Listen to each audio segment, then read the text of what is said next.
Weirdo bookworms unite! Do your reading tastes range from dystopian sci-fi to middle-grade fantasy? Dark psychological thrillers to gory body horror? From YA paranormal swords and sorcery? Extraterrestrials? Murder? Mayhem? And beyond? Then we want to share our love of reading with you. Welcome home. Hi, Genre Junkies. It's Sandra. And this is Scott. And we have a special guest, a guest who has never been on this podcast before. He's on another podcast and YouTube that we are involved in that I am a host of, and he is a host of, and Scott is a producer slash host. I am not a host. I am not a host. He's the like in the church, he's the host that you take, the little cracker host. I'd say I'm more like the organist. The organ grinder's monkey. Got it. Cheez-Its. I'm the little Cheez-It. No, we have Caleb here today. Hello. Hi, Caleb. So Caleb and Scott and I all hang out over on the Cult Show, which we talk about. You can see the Cult Show on YouTube. You can listen to the Cult Show as a podcast. It's very exciting to have Caleb here because he is a major, huge reader, just like we are. Our other host over there, not so much. Allergic to books. True. But I'm not sure he knows how to read, to be honest with you. I think that's it. yeah, many have doubted it. Yes. But Caleb reads prolifically. I would say I average a book a week. See, that's pretty Good. good. Sometimes more, sometimes less, depending on the size. Have you been tracking like how many books you read? Like, because one time a couple of years ago, I did a challenge with one of my coworkers who also liked to read, and we decided to read 100 books that year because I know I've read 100 books before, and I know I've read more than that, and I've read less than that, and yeah, it's like, and we had a rule that a book that was 800 pages counted as 2. Okay. But yeah, reading 100 books a year is was No for joke. me a lot. Yeah, that's serious. I think I could do that for 2020 and part of 21. Yeah. Because I just happen to have a lot more time. on my hands. Right. So, when things start, coming back and people start going back to work, myself included, Yeah. ask me again if I'm still reading a book a Right. week, and the answer would probably be no. You'll probably be like us about 2 weeks. Yeah. Yeah. So before we get started with tonight's selection, which is the 5th season by N.K. Jemisin, Caleb, what type of books do you like to read? I am, okay, number one is always going to be Stephen King. Okay, that's Love Stephen King.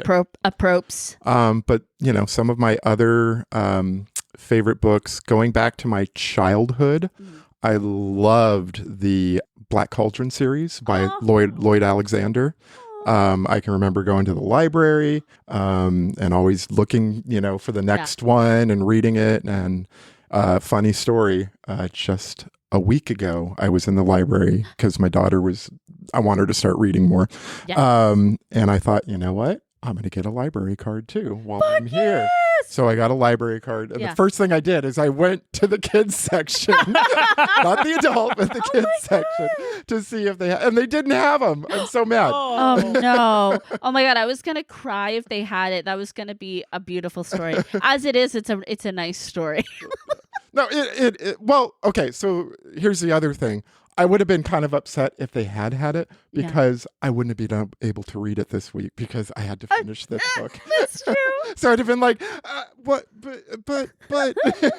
I remember telling you like a while ago when we re-upped our library cards. God, it was kind of a longish time ago now because it was when they got away with they did away with the overdue thing. We don't have that in our county. Okay. We don't have the due dates anymore because I was a felon. Scott and I were felons. For a very long time. Yeah. So it's nice to have that now that it's like there's not a stigma and a shame. You could go back and you could get books. And To be clear, it's not actually a felony in California to have past 2 books. I called myself a library felon, and that was not our fault. There was a shady drop box. Yep. And somebody, I swear to God, I remember putting the books in the drop. Somebody took them out. Something happened. Okay. Mm-hmm. And it was like, it ruined me because I've always been a huge, huge patron of the library. And I was like, Yeah. Well, so when I was a kid, you could check out 14 books at a time. Wow. Because I would do that.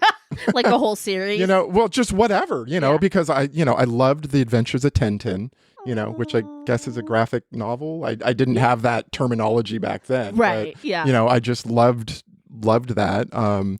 But I would read all 14 books and then beg my mom, we need to go back to the library because I'm going insane. Yes. Tintin, you were a Tintin, weren't you? But I didn't read the books, no. Oh, just the movies. Okay. Yeah. I really like them. I think they're a lot of fun. So besides, and the movie too. So you like fantasy, I do like sci-fi. I like Dune. That is definitely one of my favorite books. We were just talking about that earlier. You read Anne Rice like I do. I read a lot of Anne Rice. Yeah, definitely. I like spy stuff. I like, Ludlum. We're talking about Ludlum. We were talking about Robert Ludlum the other day. Yeah. They're Scott Ludlum. I didn't know that you loved Robert Ludlum. Oh my god. I wouldn't say it's a love, but I'm entertained. You're letting him court you right now. Just gonna tease you a little bit and see if you buy me a Robert Ludlum dinner. Oh my god, I love it.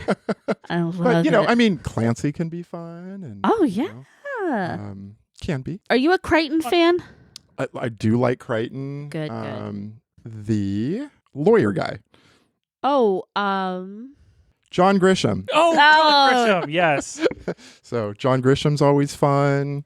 John Grisham, The Client, was my first adult book I ever read when I was 8 years old. So we are reading N.K. Jemisin's 5th season. One of the reasons this came to mind is because I've had a copy of this book for a while that I got used, and Caleb had read it fairly recently and talked about it. And I was like, oh my gosh, this trilogy is, especially the first book, is so famous and so beloved. And I was like, I want to I've been meaning to read this, and it kind of gave me some impetus. And then also, it is going to be adapted for a film. Word on the street is that she's going to adapt it. Yeah. Which is always good. I've heard that Sony bought it. Yes. And is that right? Is that what you guys have heard too? Yeah. And I'm excited. It's generally good when an author can adapt their stuff. Hopefully they will be relatively true. Yes. To the source material. Yeah. Because, let's be honest, the majority of the people in this story are persons of color. Yeah. So you can't have this story and then drop that ball and be like, yeah. Yeah, I would hope not. Scarlett Johansson, stay home. Right. I'm just kidding. We all love ScarJo. It depends on what she's in, but yeah. But if it's the main character in this, no, I'm gonna, absolutely not. That just would not work. That's a huge part of this book, is that there is some white people, but they're kind of it's not a lot of them. Correct. They're from the Antarctic. Is that right? Yeah. Yeah. And they're not one of the, the Arctics or the Antarctic. And they're not white. They're white. Yeah. Yes. Yeah. They are all pigment has been removed. Yeah, they're snow. They're snow people. It's like Jack Frost people. So let me just tell everybody, in case you're not familiar, what this book is about. This is the first book in the Inheritance trilogy, and this book was a Hugo Award winner in 2016. So that is a big deal. So here we go. This is how the world ends for the last time. It starts with the great red rift across the heart of the world's sole continent, spewing ash that blots out the sun. It starts with death, with a murdered son and a missing daughter. It starts with betrayal and long dormant wounds rising up to fester. This is the stillness, a land long familiar with catastrophe, where the power of the earth is wielded as a weapon and where there is no mercy. I'm just going to stop there. So basically, this is a world where there is constant climate disasters. Correct. It immediately made me think of, and this is not the same at all, but of Game of Thrones, where there's the seasons, and they last for however long they last. I think in her world, a season lasts like 100 years or something. It depends. Very, Yeah. yeah. They're And you can have like volcanoes, and you can have basically the Earth is considered a god, very specifically a male god, Father Earth, and he is very angry at humanity, Yes. is the way they view this. Yes. And there's people that can wield powers of the Earth. There's something very specific and scientific, because N.K. Jemisin's a hella smart person. With like they pull the moisture out of things and like manipulate it. But what really matters is that they move the Earth and affect the weather in some cases too. So just let's let our guest go first, shall we? Caleb, what was your experience reading this book? So mine would be an obsession because I read this twice in 2 months, and it didn't matter. I was still completely engaged the second time around. Wow. I loved it. I love the series, but Yeah. I mean, I have to say, I have not read it twice yet, Right. but I would have to agree this is absolutely an obsession. The world and the history is so rich in this story, and it introduces itself in a way that, even though there's clearly just thousands of years of history to this world, it doesn't just throw you in and expect you to just understand everything that's happening all together, and it feeds you this information at such a great speed that I just kept reading and kept listening. Mm-hmm. I actually listened to half of this on audiobook and read half of it, and yeah, both are absolutely outstanding. No, I agree. Definitely an obsession. One of those things where it's like the hype is real. Sometimes the hype is the hype for a reason. And this is definitely one of those. I have to say it was a really crazy experience reading this book too, because kind of like you said, Scott, like you're not expected to know anything. And their world is, I mean, of course, there's ways it's similar to our world and, whatever, but it's also very, very different. And so you're really thrust in, and she's kind of like, she's trusting you to be smart and to like, okay, keep up, put it together, like put the pieces together. And she'll give you clues and stuff to fill in the gaps. But it requires you to be on your toes and like actively reading. yeah, I adored the characters in this book. Absolutely incredible. Of course, we're going to keep the first half spoiler free. Hard to do with a book like this. it is hard. It is hard to do. Yeah. I think we can do it. I think we can do. I also want to say her world building is Oh my God. just incredible, because sort of adding on to what you two Yeah. had just said about, not knowing anything. For me, I'm reading it going like, is this our Earth Yeah. just, generations and generations and generations in the future? Right. Or is this, made up? Is it something new? And you're looking for things, and there are some things that are similar to our world. Mhm. Yeah, absolutely. Yeah. And there are other things that are not, But I mean, one of the exclamations was like, someone said, wow. And I'm like, well, that's kind of weird. Yeah. That they would say, wow. Why isn't it something else? I think that's a You're really like, good it point. made it. Yeah. Oh, well, I know well. I want to talk about the writing style of this book Yes. because it's incredibly unique, the way that it jumps between a traditional, there's third person past tense, Mhm. there's third person present tense, Mhm. and then there's second person present tense, which there's not very many that? books. Yeah. There's not very many books out there that actually take that leap, and it works so well. Actually works. Yeah. I mean, you have to have such a strong voice as a writer to be able to do that, I think. Well, I mean, I like those little sections where, they come in between chapters, Yeah. and are talking directly to you, Yeah. like, are you paying attention, reader? Are you, Yeah. Yes. You get and it? I like that. Yeah. Like, I think that's so cool. It's very But personal. I don't think anyone could pull that off. I mean, It's hard. she is a talented author to be Yeah. able to do that and not have it get all jumbled.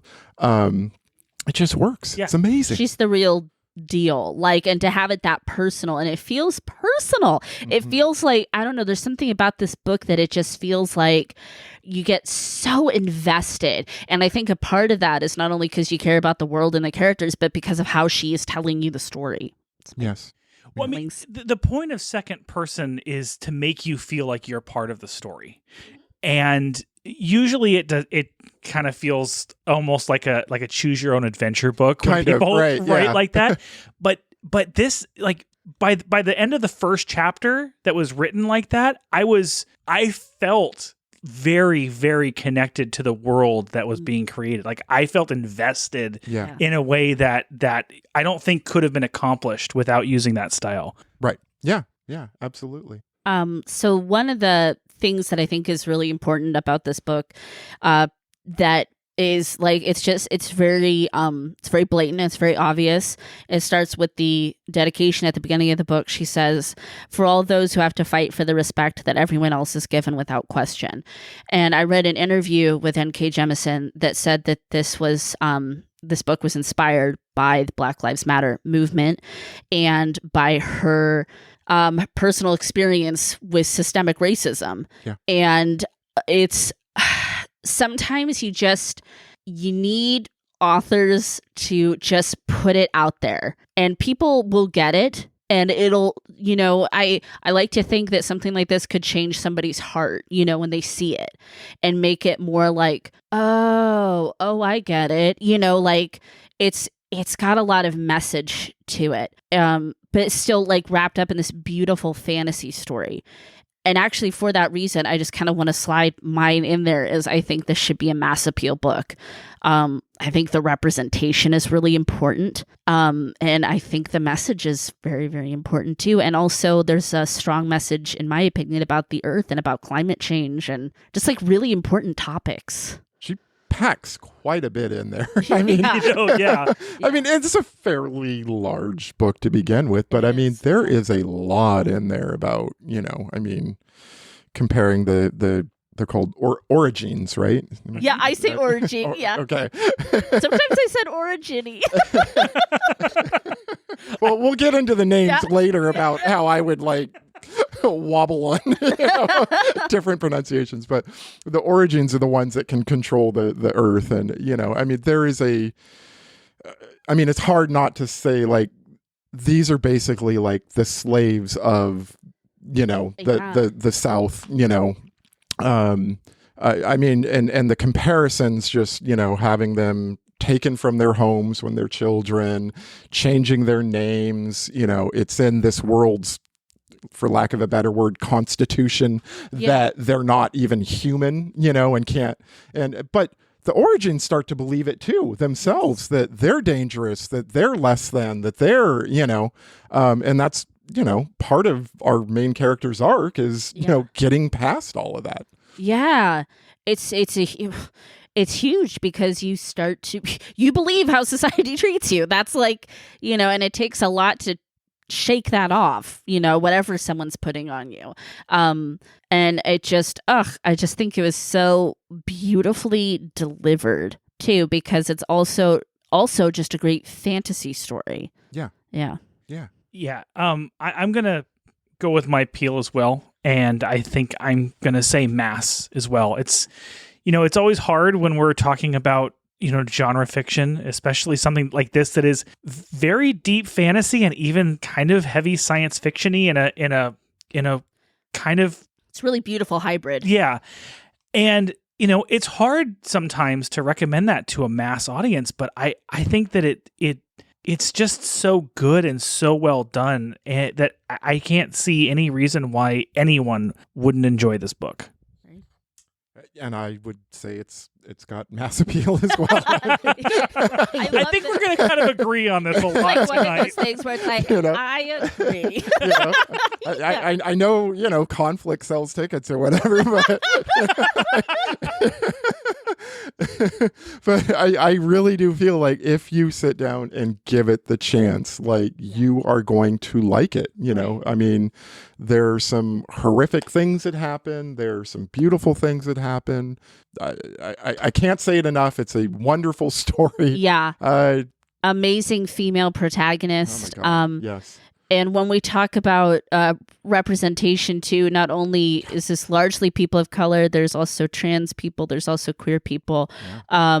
It's so like, and it's all just so I can't say another word but beautiful. This book is just, it's beautiful. Like I sound like Belloc in Indiana Jones. It's beautiful. Beautiful. But it's true. And it also, it really helps if you like rocks. Crystals. I'm actually wearing a quartz necklace today because I was like, I don't think I can talk about this book and not wear a rock. I'm sussing it right now. Oh my God, he's sussing it. Ah! That's inside for those of you who've read on. But it really helps if you like minerals and rocks and crystals. And I don't know about you, Caleb, but Scott and I love a geode. Oh, for sure. I love a geode. I love crystals. Yeah. Oh, then you must have loved that scene. Yeah. Oh, yeah. Yes, we will talk about that. Are you a rock person? Do you think rocks rock? Rocks rock, but don't ask me what it is. Don't ask you to identify this. Yeah, that's fair.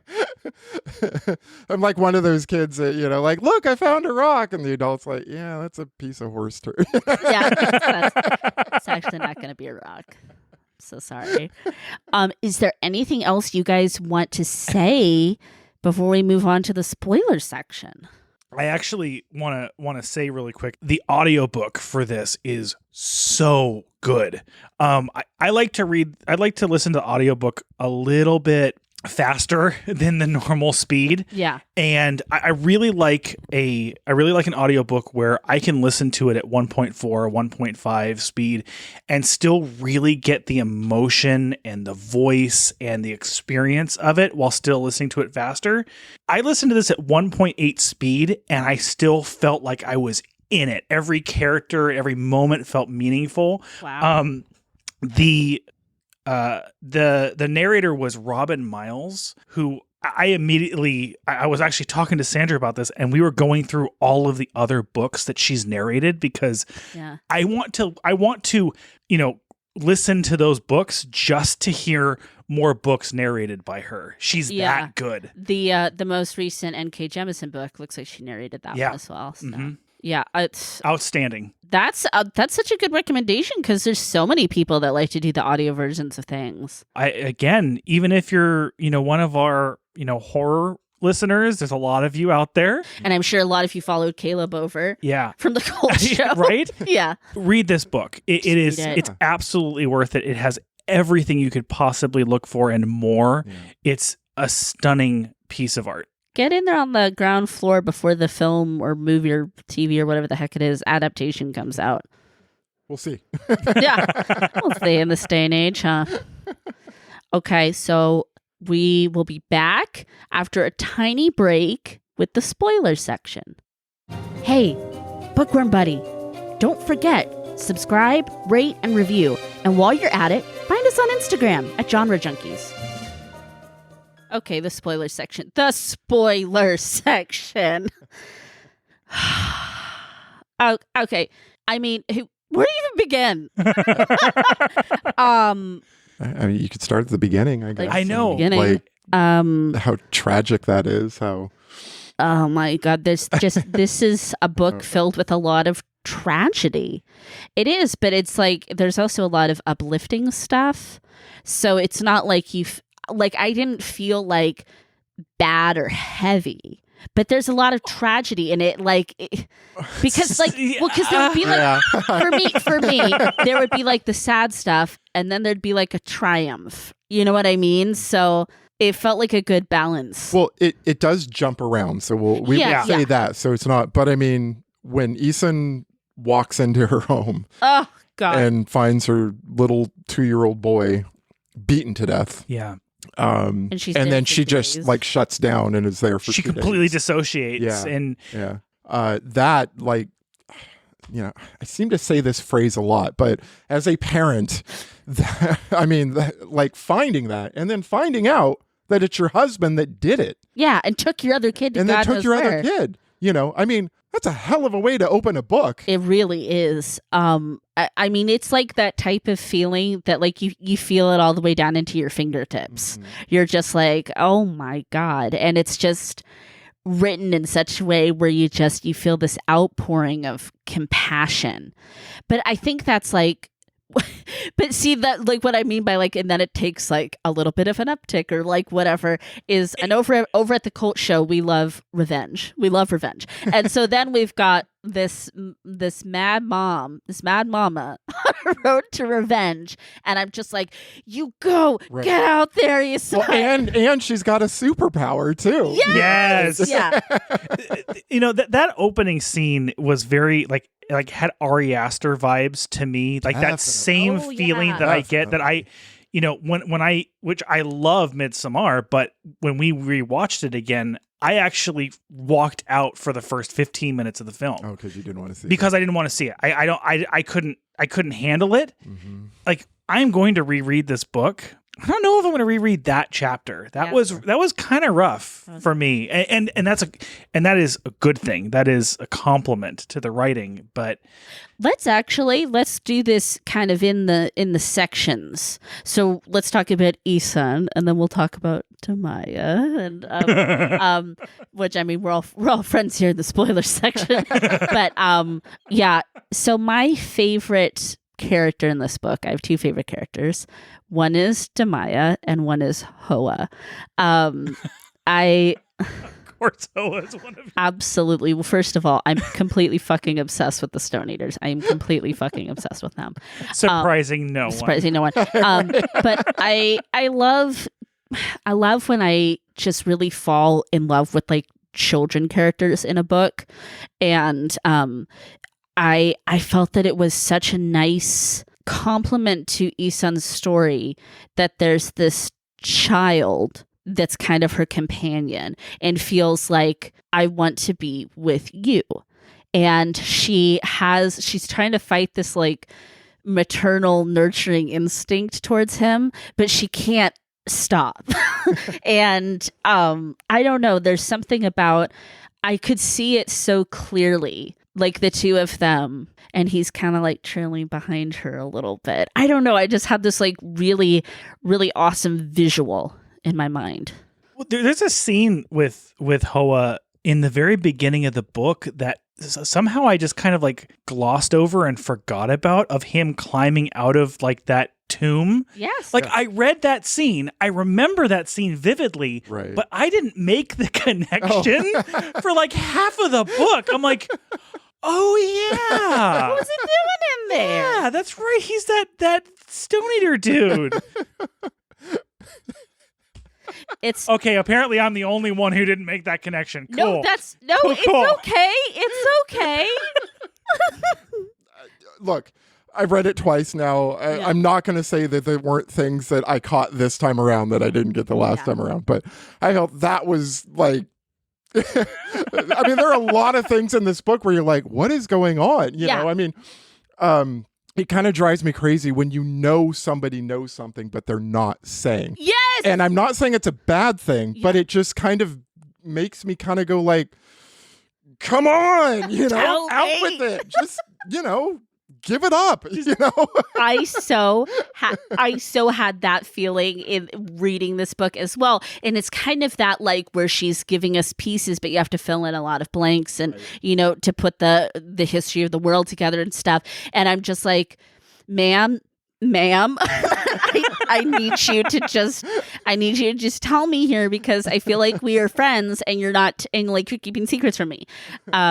And so, of course, then the 2 of them are joined by Tonki, who is trans and amazing. Totally Team Tonki here. I mean, Badass character. just amazing. I mean, So just funny. Just how she's written as just dirty Yeah. and smelly and just has Blunt. every tool imaginable, like up her Yes. dress, like just ready to grab out whenever she needs it.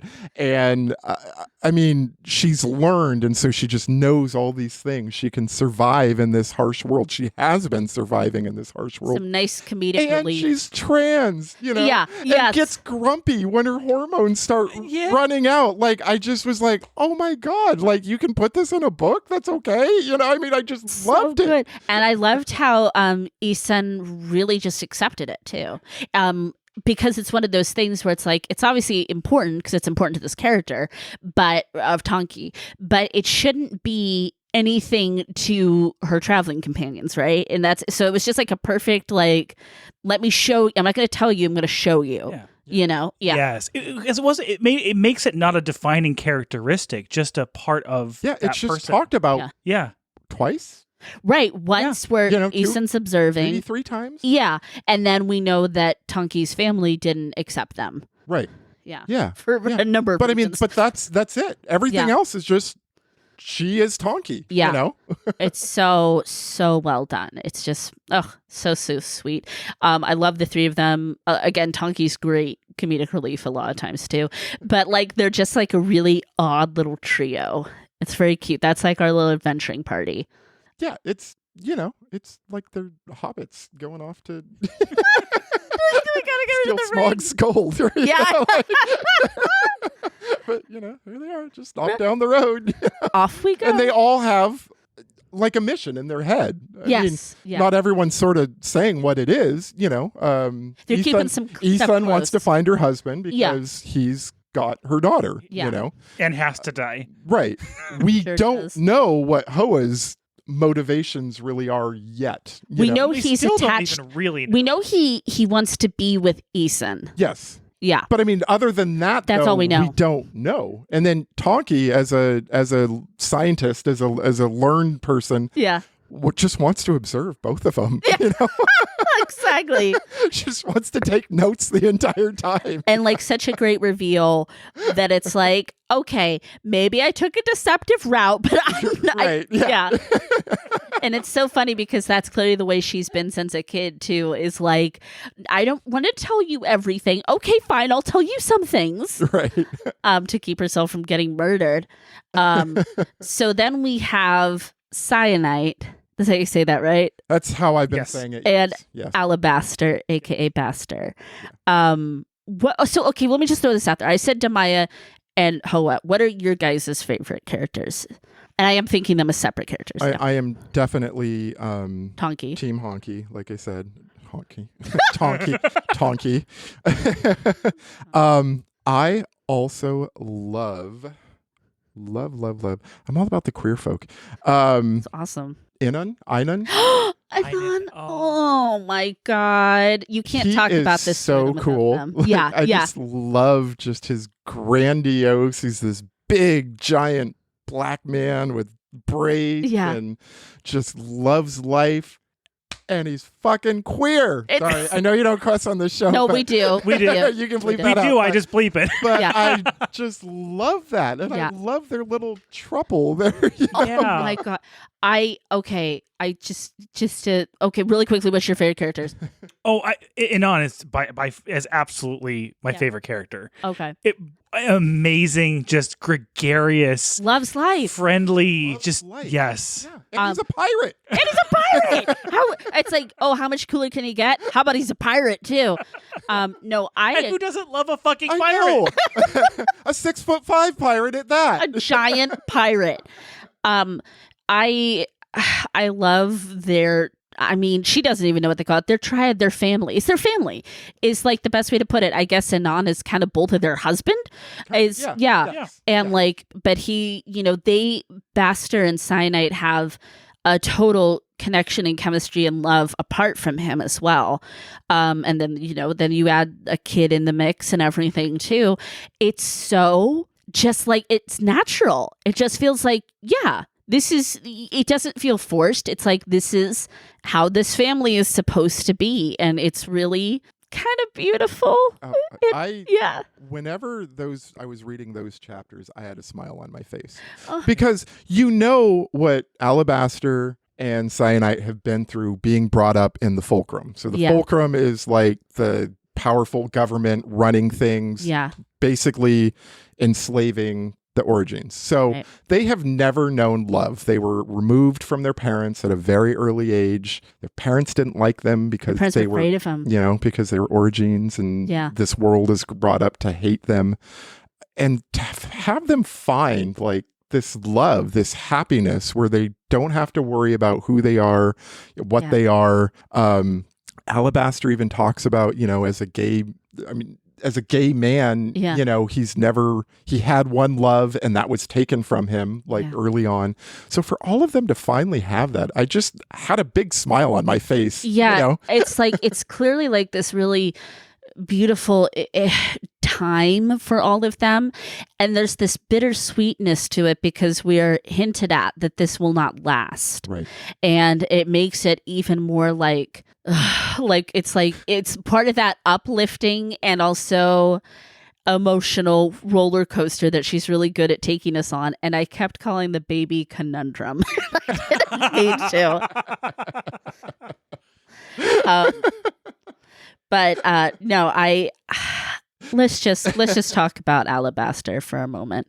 Alabaster, what? I did not see this character coming.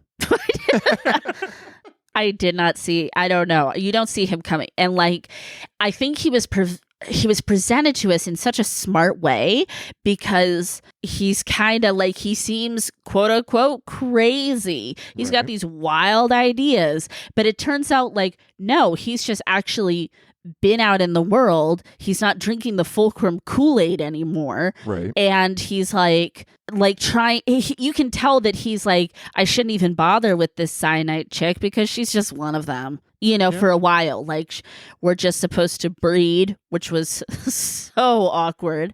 And yeah. And then, it's not often you read just like an actual like dry turn off kind of sex scene. Yeah. Like their clinical. It's clinical. Yeah. I think she uses that but word. They more than make up for it when the three of them are together. When they get their husband. Damn. Yeah. And they find a way they like to do it together. They like to watch. They like watch to each watch. other. They are turned on by that. And they hated having sex together, Alabaster and Cyanide, but they love seeing them like turned on by Anon. It's just amazing. My precious, beautiful gift. But Alabaster, though, he is also, so unlike Hoa, where you know he knows things. Yeah. But they at least give him like a line of dialogue that says, I don't know if I should tell you. And even if I did, I don't know if you could handle it. Ooh. And you're like, ooh, tell me. That's setting something up, something juicy, something big. I'm listening. You know, but again, you're frustrated because you're like, just come on, out with it. What did you guys think of? Well, I mean, I know what you guys think, but when he sees his possible child, and we start to learn what a node maintainer does. Oh man. Jeez. That was worse than the beginning. That was hard. I read that passage and I went back and read it again because I was like, I was so like upset that I was like, I need to reabsorb this because knowing like, because he does that for the node maintainers even if they're not his kids, right? Yes. And you start to really see like this really beautiful side of him too. Yeah. So what a node maintainer is an origin that either can't graduate from the Fulcrum. Yeah. And so they lobotomize them. Yeah. Basically put them in a room hooked up with feeding tubes and colostomy bags and possibly are molested. Not possibly. Well, definitely in his case. Yeah. But they're also medicated as well. Yeah. So they're just completely out of it. But even though they are out of it, this world is in flux, constant earthquakes and tsunamis. And as an origin, even when they're not aware of it, they can just reflexively calm these things. Little quells. And so Alabaster figures out the forced breeding that he's had at least, he says at one point, I think he says I've had at least 12, I think. 12? Yeah. He says, I think I've had 12 kids. And he thinks that most of them, if not all of them, this has happened to them, that they've all become node maintainers. And I do want to clarify. I know for sure, like we said, this kid was definitely molested, this node maintainer. Yeah. But because he had bruises on his thighs. Yeah. But it's one of those things where it's like, we don't know if every node maintainer is, but the fact of the matter is that they're treated even less than human than every other origin. Right. They're treated less than animal. They're less than anything. They're treated like, less than, just a tool. They're a tool. Yes. Yes. They're a wrench. They're a screwdriver. Yeah. That you have to like sometimes change a bag on their stomach or something. Yeah. It's just disgusting. That's just all that you have to do though. Yeah. And I like how a lot of the Cyanite and Alabaster passages is really about Cyanite coming into her own too, which is really cool character development. She's so frigid and cold and shut off because that's how she's supposed to be. Right. And then she starts to defrost, thaw out a little. I also really appreciate that included in this book, because I was starting to feel a little bit weird about how Cyanite was being treated as far as being emotional support for Alabaster. But I love this line. Cyanite's where basically Cyanite is trying to figure out how she ended up becoming the emotional caretaker for a crazy 10-ringer while stuck out in the middle of rusting nowhere. Yeah. It's like, I appreciate that, because yes, there's a certain point when that's basically what you've become, right. And that's not fair to you either. Right. So then of course we have my dear, dear, sweet Demaya, who I love so much. Yeah, Dama. And this is how we learn like what the fulcrum is. And what guardians are. Which I am very fascinated by the concept of guardians. There's something that gets really sci-fi about that relationship. Yes. Which I think is really interesting. There's such a complicated, sick relationship between Origin and Guardian 2. A very manipulative and unhealthy, but of course very fascinating to read about. Because like you said, they come from like families, especially we know at Demaya, everybody was afraid of her. She almost killed a kid. Sometimes they do kill people. Or destroy entire comms or communities. Sorry. Yeah. You start to speak in the language. Yeah. Have you cussed and have you said rusting earth yet? Yes. I really liked Demaya. It was a nice couple of chapters that really felt kind of like almost like a middle grade young adult kind of adventure, like the beginning of a story. But like Ender's Game, there's an insidious. Well, yeah. I mean, if you were to take this book and you were to organize it in an actual chronological order, I think first of all it would still work. But second, you would have kind of this like things are. I mean, clearly things are horrible. I mean, truly horrible. But there is sort of a little bit of a Harry Potter being taken off to Hogwarts feeling. Right. A dark bad Hogwarts, and then things just continue to get darker. Putting it where it was though, like it kind of like made me almost feel bad about enjoying those chapters. Right. Well, because that was the light-hearted stuff in a way, because once you got to the other stuff, like communities are being blown apart, and there's the node maintainers and that stuff. There's something, because there's something about that place with the fulcrum that is we're seeing it through a child's eyes, so there's a childlike wonder to it. Like there's like during her free hour she wanders around and so there's, and she's finding that she's actually really good at this too. So you can't help but be kind of excited for her, because you're like, oh my God, like she's good at it. Right. But then it's like, that it's like, it's bad though. Right. I know. Well, she doesn't know it because she's a kid, but us as adults, we do, I mean, she's just this little country girl from nowhere. Yeah. That's been yeah, I mean, basically abandoned by her family, you know. Right. This guardian comes and picks her up, breaks her hand, Yeah. you know, and tells her that he loves her, but Yeah, she yeah. can't lie to him ever. Yeah, I mean, that's the start of this relationship. And then she goes to this big giant city that's got over 1 million people living in it, Yeah. and architecture and balconies. Yeah. You know? Books. Yeah. And books. Yeah, they teach her to read. Like, from her perspective, how can this be bad? Absolutely. And you just like, you see how the indoctrination starts and why it took her so long to shake it. Well, the part that I found the most heartbreaking myself is the realization that the Fulcrum was built by Origins.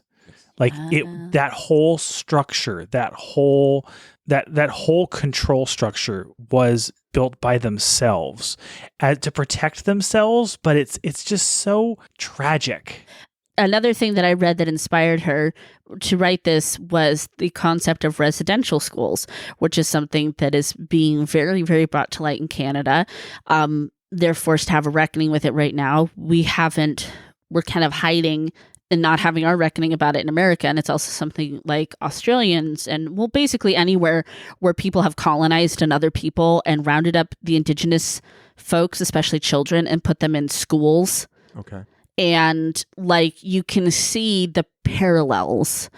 And it made me think of plantations too. Like, Right. you know, this like grandiose thing that's built on the back of other human beings. Yeah. Oh, absolutely. You know, Absolutely. yeah, it calls to light all of that. I'm so sorry. I'm gonna brag. Can I brag? Of course you can brag. Thank you, Caleb. I knew it was all her. I will say around 50%, about 50% through the book, about halfway through the book, I was like, oh, it's all her. I'm going to say that, yes, I did too. Good. But Yes. did you know that Binoff was Tonky? No, I did not. Not at No, all. no. That like blew me away when that happened. Like, oh, they met when they were kids. And now they met in their 40s. Holy shoot. Yeah. Holy shoot. What about you, Scott? Did you piece it together? I pieced it together. Like I had a feeling that Demaya was Cyan. Yeah. And then once that was actually like revealed for sure that Demaya was Cyan, I'm like, I am almost positive that Cyan is Essen. Mm-hmm. But that just created that dread. Yeah. Like, because at that point, Cyan was like living her best life in a way. It's like, oh, but why does she leave all of that? How? Right. And and she gets on the boat, and they're all saying you're never going to come back. You're not going to come back. I'm like, she's not going to come back. And in a way, her getting on the boat is the end of that, because she goes to Aaliyah to see this community that she totally destroyed. Oh my God. Yeah. And then a guardian saw her and, you know. Yep. I love that growth, that arc of her, that she wants to fix it. And I was like, I found that very powerful, that it's like she wants to try to fix that. And I love that. I love that girl. I'm more Team Alabaster on that, because when they're on the island, he's like, this is everything. Why can't you just... Why can't you ever be satisfied? Why can't you just leave it alone? Just let him rust. Yeah. Just... And he was right. Yeah. He was right. You know, if she had never got on that boat, they would still be there. Yeah. I mean, it's true, but I don't know. Maybe I'm just a major cyanide apologist. I'm just like, I get it. I guess I get it. I get why she did it. It's absolutely in her character. That's what she does. And really it does show that's the point when her true self really she just follows her own instincts, and she does things for herself. Yeah. And not for anyone else, not because she's been told to do it. And that's why I love it. But I am with Caleb on this one. Like, well, of course, because your favorite character had to die because horribly. Oh my God! Got exploded by a guardian. So that's how that works. Oh my God! Yeah. I mean, That's kind of how I imagined it the first time he explains that that's what they do. But then to actually happen effectively on screen, it was a totally different, to someone that frankly, I think I love him as much as they did. Yeah. To have that happen to him right in front of you is just a little too much to stomach. Yeah. Can we talk about Stone Eaters and how much I love them? So I don't want to say too much because I know Caleb has read the whole series. You have. And I have to remember too, like, okay, what can I say? What can't I say about them? But I'll just say this. There's very little information that's been given to us, so basically nothing. They're creepy. They're wonderful. They tend to latch on to origins. Everybody kind of has their favorite. Like, there seems to be kind of a possessiveness there. Well, like she pulled Alabaster into the earth. Well, yeah, but at the end, Antimony, yeah. But at the end, Antimony. Oh. Alimony. There's that scene at the end between her and Hoa, and they get like territorial. Yeah, they're like back off. Yeah, and Hoa has to say, No. I'm not interested in Alabaster. This one's mine. This one's mine. That one's yours. We're okay. When we meet the one at the gate with Yika. Yeah. We didn't talk about Yika. Yika. Who... But getting back to the Stone Eaters, though. Yeah. Hoa did something to himself where he appears more human. Yeah. Because Antimony is basically like a living statue. Yeah. Yeah. Just like the lady up front. Yes. Yeah, who has yet to be named, but she gets a name. Of course. Because Hoa is kind of trying to explain, but not really trying to explain. Because he says, I needed you to like me. Yeah. Oh, my sweet precious baby. My sweet precious baby. So Yika leads the amazing crystal colony. I know. Where everybody wants to live. Inside of a geode. Where everybody wants to live. There. Everybody wants to live there. I'm picturing like a combination of Fraggle Rock and like almost like the TVA, like where you just walk in and there's just all these wonders in front of you. Okay. So I was kind of thinking, remember when we watched the movie, Sandra, with Rutger Hauer about they played the game? Oh my God. What's that fucking, it was your pick. I know. I'm totally blanking on the name right now too. Oh my God. And I never pay attention to what you guys talk about, so I have no idea. But there's a scene where everyone is living miles underground. Yes. And that's kind of how I pictured it, only with like glowing geodes. Not just geodes, but giant geodes that are like the size of trees and buildings. Are you talking about Logan? 100%. No. It's, hold on, I'm getting it. Which I've seen a quarter of, which is why I made that guess. It is. Like underground. The Blood of Heroes. Blood of Heroes. Among other titles. It has 12 titles. That's right. But yeah. Yes. Again, another sort of post-apocalyptic, wasteland. And there's this place they come to where everyone's underground. But as soon as you said you love a geode, I was like, oh, then you're going to love this. Well, there's a part of me, I want to collect all of the obelisks. Like, I want the garnet, I want the amethyst. Yes. Over here is probably the diamond. Like, I was always, like, when it comes to rocks and crystals, I'm not like a crystal healer kind of person or anything like that. Not that there's anything wrong with that. I'm kind of more like a crystal Pokemon trainer. Like, I want to collect them all. Like any kind, like this doesn't have that, but any kind of story that has like Power Rangers, they all got their coins and anything where you have to, like, there's things to collect and like shiny objects. I'm like a crow and I want them all. I respect that about you actually a lot. Okay. So I know Caleb has to be careful to not spoil this, but, and Timony's eating him. It's mentioned, yeah. That I did a triple quadruple record scratch, what? Right. I had to go back. So I have Alabaster is turning to stone, and his person is eating him. His rock eater is eating him. So I have a theory. I love it, but I hate it. I have a theory. Okay, you just want to float your theory? I'm going to float my theory, and I'm going to have to like not look at Caleb. No, when I will say this. neither confirm nor deny if you were correct. So Hoa is eating rocks, and he's saying that this is me, pointing at the rocks. Like that is actually who he is, and he needs to ingest it to stay alive. I think that Alabaster is going to survive because he's going to become a They're gonna stone eater. I think that that's what stone eaters are. Yeah. Is basically ascended origins. And they like kind of merged or ascended. Yeah. And I have another theory. Okay. Just a theory. And that is Hoa is in a way Coridine. Or Coridite. Coridum? Coridine. Conundrum.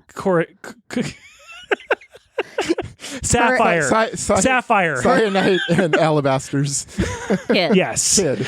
So that is... Cyanite thinks she murdered to keep away from Yes. the Guardians. Oh, which is heartbreaking. And I think a stone eater saved him. Yeah. And he became a stone eater. He could also be in the Uche. same way that Alabaster is. Could also be Uche, her other little boy. No, Uche was too young. And Uche is recently deceased. Well, I mean, Hoa's centuries old. Well, the stone eater part of Hoa is centuries old. But there might be a spiritual component. The body is like 10 to 13. Right. Which is about the right age. Right. But yeah, I think you could be onto something where there's some sort of a convergence that happens. So that's my theory. I like it. And I like that people have diamond teeth. It's also very nice. I know. It's a real grill. It's a grill.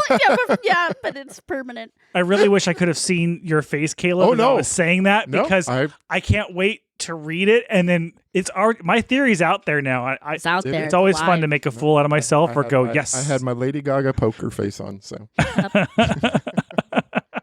Well, we should probably wrap this up at some point. I think we should put a bow on it. I mean, how many little pieces of Hoa out of 10 should we? Is he eating his own toes? What's he doing? Obelisks. I'm gonna give obelisks. Yeah, with a stone eater in it. With a stone eater in it. Yeah. There is nothing I would change about this book. My experience of it is very solid. I would have to give this a 10 out of 10 obelisks. All the geodes. Yeah, I would say, and I think you'll agree, it's not just that I wouldn't change anything about this book. There's things that this book did that I did not even realize that I wanted and that I've never experienced before. It's 10 out of 10. It is absolutely outstanding. I love it. Yeah. And, I would say for me, out of all the reading I have ever done, let me walk that back. As an adult, I have never read an adult book again so quickly. Like I've never even attempted it. It's like, okay, read it, moving on. Maybe I'll come back to it 10 years from now or something. Yeah. But reading it this quick again, loving it. I mean, how could it not be 10 out of 10, whatever you want? That is such high praise. That is such high praise. And got just as much out of it the second time around as I did the first time. Oh, I can imagine. Yeah. Yeah, that's praise right there. Love this book. Delicious little If there Hoa were toast. food, I would eat it. It did actually really make me want to eat like a ring pop or like some rock candy. Really? I just wanted some dried fruit that they were talking about. Yeah. Just think about these people's lives. They're basically prepping all the time for this 5th season that may not happen in their lifetime. Yes. Their 10 commandments are basically about prepping. Stone lore. That's what we also did not talk about. I loved the fact that each chapter ended with like a part of their Bible, I love their that too. Storn Low. I mean, it just created a much more believable world. It did, and it adds so much depth to every chapter because you're collecting this stone lore as you go along. So then you're like, oh, I see. And I see why they do that. Did you read the appendix? Appendices? Oh yeah. Of course. Fuck yeah. I love reading about, because I was like, tell me more about the season of teeth. Yeah. Right. Oh, now see now we just need spin-off books for Sandra. We just need spin-off books, Right. and yeah, hers will be the one that she'll Just want about the most. all the fifth seasons that have Yeah. happened and how people there's- have died and I would read them. ate each other and There's or suffocated in an ash cloud or a gas cloud or a I love it. I love it. It's so it opens up endless possibilities. Yeah. I love how the herbivores change during the Oh fifth my season and God! become carnivores. Like how Evolution. Cool is that? The way that things have evolved in this world around the seasons, like, okay, when they've ingested too much ash or when they don't get enough sunlight, they turn like into these totally different, the plants and the animals all do it is just like genius. Yeah. Genius. I think what we're realizing here is you could have a podcast about just even the first book. Like, so in and other words, have it be your longest episode ever because Pretty much. we're still going about. not even close. no, not even close. But I'm not even done yet. I know. Because we didn't even Getting talk about the started. last line of the book. Oh, okay. So actually, that first interlude just- in the book. This is like the appendices. Well, no. So in the first interlude in the book, when the narrator is talking about the stars and the occasional comet and all this stuff, and then says, they never think about what's not there, but why would they know what they're missing? I'm like, he didn't mention a moon. Didn't mention a moon here. Is there no moon? That's Is the no- moon But gonna be something? there was also a line about astronomy. They don't call things astronomy. They call it astrometry or something like that. Um, Astrometry. Astrometry, Astrometry. I feel like I can't speak. Astronomists. Yes. That they put Yeah. mest on the end of everything. She calls it a pseudoscience. yes. Yeah. Same with medalists. Right. Yes. Yeah. But it's like they're not looking up. They're concentrating on the ground because that's what's going to kill them. Yeah. Yeah. So you're talking about how suddenly it hits you. Evil eating Earth. He's not crazy at all, and he never has been. Tell me, he says, have you ever heard of something called a moon? What? And that answers a lot right there. Yeah. If you really Oh yeah. I think for sure that is Father Earth's only child. Yes, That's because being that's the referred thing they to. talk about. Yep. Father Earth is mad because they stole his only child. It's got to be the moon. And it even says in there, they don't know what that is, but... And it's like, oh, no wonder everything's fucked up. We went to the moon. The moon probably literally crashed into Earth and created the first. We probably tried to fucking Fifth season. colonize it or something. Yeah. Or Some human thing. I can't Good wait to critic. find out. You know, And you know what? We may not even find out, to be honest with you. I mean, We won't. and I'm okay with that. If Of course. I like this kind of what's your favorite word? ambiguity. Yes, thank That is you. like my favorite word. Is it? Yeah. Yeah, I love Guessed it? I love ambiguity. I love this kind of ambiguity where it's like there's enough in there for you to make your own inferences. yeah. If I were a rock eater, I'd be ambiguity.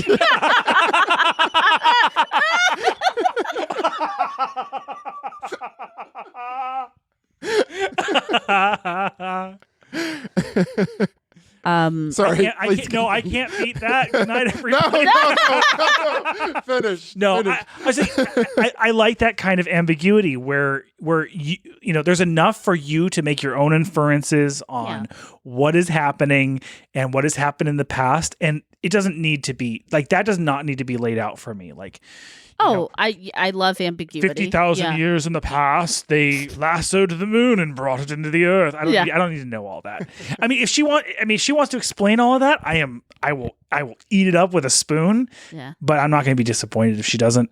I think part of it for me is I just trust her as an author, and I'm like, I think she's going to tell us what we need to know, and what we don't need to know is fine. Like, it's a lot of trust in just like her storytelling. Also, Stone Eater reminds me of a rock eater. But you hate that movie. I've told you this. I do hate Bastion. I hate Bastion so much. I love Atreyu. I love And you hate the luck dragon. Yes, I do hate the luck dragon. He's So you stupid. hate the You hate- never-ending story. Because- I mean, that's the you hate the never-ending movie. story. No, And, I like. you're not wrong, by the way. Oh my I god! like- I like In my own home. I like Atreyu. I like all the stuff that's going on in that storyline. I think the luck dragon looks crusty, which bothers me personally. That's why I don't like Falcor. But I hate Bastion. I just hate that kid. God, I hate him. Why do we even need him? I don't know. I saw that movie as a kid, and I was just kind of like, all right, it's cool, I guess. And then as an adult, you're just kind of like, meh. You can cut all this out too. By the way. I watched that movie like every week for probably 5 years of my life. I love that movie so much. Never ending story. Yeah, the best part of it is that song. Oh, it's good. Yeah. It's real good. And then when Stranger Things had their little Moment. that moment with Yeah. that song, I almost felt like they were taking that from me a little bit, just a little bit. my kids loved that version though. Yeah. How could you not? I want you to do it. Not right now. My God, it's like the children are here in the room. Yes. Shit. Turn around. Look at what you see So cute. in your face. Episode. Credits. Oh, Yeah, that's my all the God. singing you're getting out of me. Good. Good. More than I would have expected. Karaoke time, baby. Yeah, Oh. maybe when the mic's off. This ain't my first rodeo No. recording something. I wouldn't want to be caught dancing in front of a green screen. Wouldn't you though? Yeah. Yeah, actually, on that note, nobody go over to the cult show. No. Not watch that episode. Don't watch the birds episode. Not our most recent, The Birds. Burp. Okay, we gotta go. We gotta go now.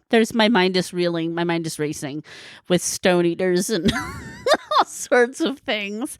Caleb, thank you for being on our show for the first You know time over what? here. Thank you so much. I love both of you guys. I'm so happy you guys came into my life like a couple years ago now. And we bonded really quickly.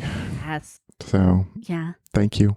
Thank you for having me. You're good people, Caleb. It's a We love beautiful you. thing. We love you too, Caleb.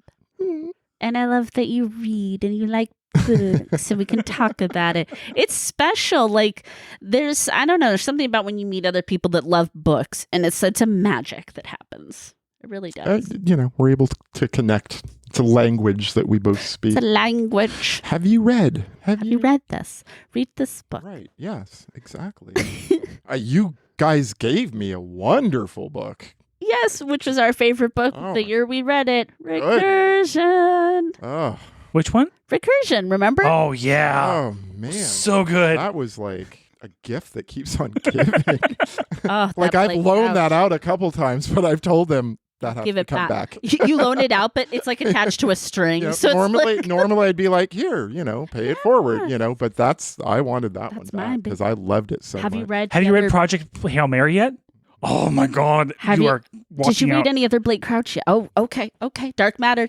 What do you got? What do you got? What do you got? You're gonna be walking out of our house with a bookshelf full of books. Okay, just like back up your truck and we'll just like the back. Jinx. Okay, everybody. I've been Sandra. I've been Scott. And I'm Caleb. Please keep reading past your bedtime.